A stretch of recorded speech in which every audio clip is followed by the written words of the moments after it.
High to all. நம்ம daily லைஃப்பில் நடந்திருக்கிற ஒரு விஷயத்தை பற்றி தான் இந்த வீடியோவில் பார்க்க போகிறோம். Let's start.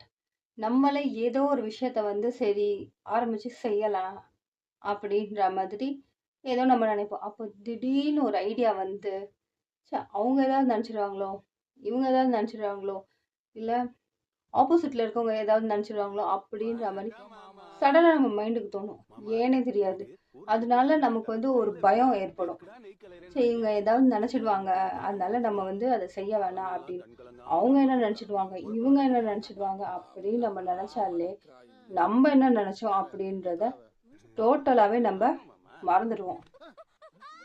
இதெல்லாம் உங்களோட லைஃப்பில் நடந்திருக்கா அப்படின்றத கமெண்ட் பண்ணுங்கள். என்னோட லைஃப்பில் வந்து பார்த்திங்கன்னா ரீசெண்டாக நடந்திருந்தது. முன்னாடி வந்து பார்த்தீங்கன்னா ஒரு 2 வருஷத்துக்கு முன்னாடி யார் என்னை பற்றி என்ன பேசினாலும் நான் கவலையே பட மாட்டேன். என் காதில் கூட வாங்க மாட்டேன்.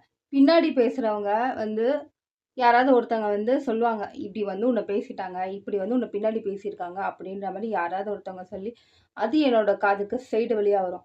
அதெல்லாம் நான் பெருசாகவே கண்டுக்க மாட்டேன் 2 வருஷத்துக்கு முன்னாடி. ஆனால் இப்போ ரீசெண்டாக என்ன நடந்ததுன்னு வந்து பார்த்தீங்கன்னா, சரி இவங்க போயிட்டு நம்மளை இப்படி பேசிடுவாங்களே, இவங்க போயிட்டு நம்மளை இப்படி பேசிட்டாங்களே அப்படின்ற மாதிரி மனசு வந்து தோணுச்சு. அதுக்கடுத்து ஏதாவது ஒரு விஷயம் செய்யும்போது, சரி இவங்க நம்மள தப்பா நெனச்சிருவாங்களோ! ஆல்ரெடி இந்த விஷயத்துக்கு நம்மள இப்படி தப்பா பேசிட்டாங்களே!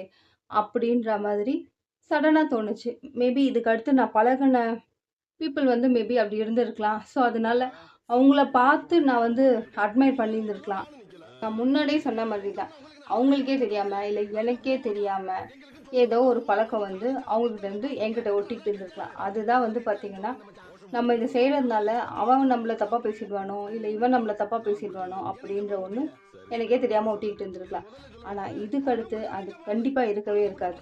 இதெல்லாம் உங்ககிட்ட சொல்லாம வேற யார்ட்டங்க சொல்லப் போறேன். இதுலேருந்து நான் தெரிஞ்சுக்கிட்டது என்னன்னு வந்து பார்த்தீங்கன்னா, அவங்க என்ன நினைப்பாங்களோ, இவங்க என்ன நினைப்பாங்களோ அப்படின்னு நினைச்சாலே, நான் என்ன நினைச்சேன் அப்படின்றத நான் மறந்துடுவேன். டே டு டே லைஃப்ல நடக்கிறத டெய்லியும் போடலைனாலும் என்னைக்காவது ஒரு நாள் கண்டிப்பாக உங்கள்கிட்ட வந்து நான் கன்வே பண்ணிட்டு தான் இருப்பேன். கன்வே பண்ணிக்கிட்டே இருப்பேன். ஸோ மறுபடியும் வேறொரு வீடியோவில் சந்திப்போம். பாய்.